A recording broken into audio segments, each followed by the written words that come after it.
L'énergie solaire devrait être la première source d'électricité d'ici 30 à 40 ans, Axel de Tarlé.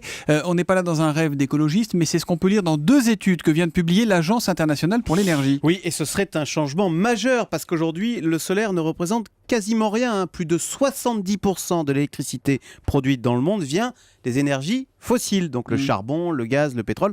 Ce qui est d'ailleurs très problématique parce que on a l'image de l'électricité, vous savez, comme d'une énergie qui serait propre, qui ne rejetterait pas de CO2. Alors, c'est vrai en France, où l'électricité est nucléaire, ne rejette pas de CO2, mais dans le reste du monde, l'électricité est très polluante, très sale. Imaginez qu'en Chine, les 3/4 de l'électricité vient du charbon. Eh bien justement, c'est ça qui devrait changer, c'est ce que nous dit l'Agence internationale pour l'énergie. Le solaire devrait devenir la première source d'électricité et représenter 27% de la production mondiale d'électricité d'ici 2050. Alors 2050, c'est dans 35 ans, c'est dans une génération. Oui, mais quel sera le prix ? On sait que l'énergie solaire est aujourd'hui largement subventionnée parce qu'elle est hors de prix. Alors c'est vrai, mais les prix ne cessent de baisser, ça va continuer. On vient d'ailleurs d'avoir des installations solaires au Chili, par exemple, qui fonctionnent désormais sans subvention, c'est une première.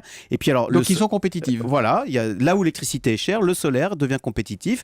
En Californie, l'année prochaine, à côté de Los Angeles, ils ne sont pas fous des subventions là-bas, on va construire la plus grande centrale solaire du monde. C'est d'ailleurs, figurez-vous, une filiale de Total qui l'a construit. Cette centrale solaire sera capable d'alimenter en électricité l'équivalent, tenez-vous bien, d'une ville comme Bordeaux. Reste quand même un petit problème, monsieur de Tarlé, c'est l'intermittence. Comment on fait quand il n'y a pas de soleil ? Alors voilà, ça c'est le grand problème de l'électricité. Bah écoutez, c'est tout l'enjeu en ce moment des maisons intelligentes. Ce sont des maisons qui sont capables d'emmagasiner l'électricité et de l'utiliser au meilleur moment. Vous savez, il y a beaucoup de gens qui travaillent là-dessus, comme le français Schneider notamment. Des maisons capables de stocker l'électricité, voilà, en fait. Et de l'utiliser vers midi au maximum. Et puis il y a un autre enjeu aussi, c'est les réseaux intelligents qui sont capables d'acheminer sur de très longues distances à travers tout le continent l'électricité pour que jamais celle-ci ne soit perdue. Vous savez, c'est le fameux projet Desertec.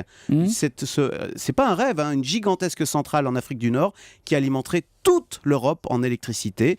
Techniquement, on sait que c'est possible. Avouez que ça fait rêver. Eh bien, l'Agence internationale pour l'énergie, qui sont des gens très sérieux, nous dit que ce rêve est à portée de main. Voilà, Axel de Tarlé qui nous promet du soleil pour tous demain d'une certaine manière. Merci Axel, le Zoom Echo tous les matins à 7h10 sur Europe 1.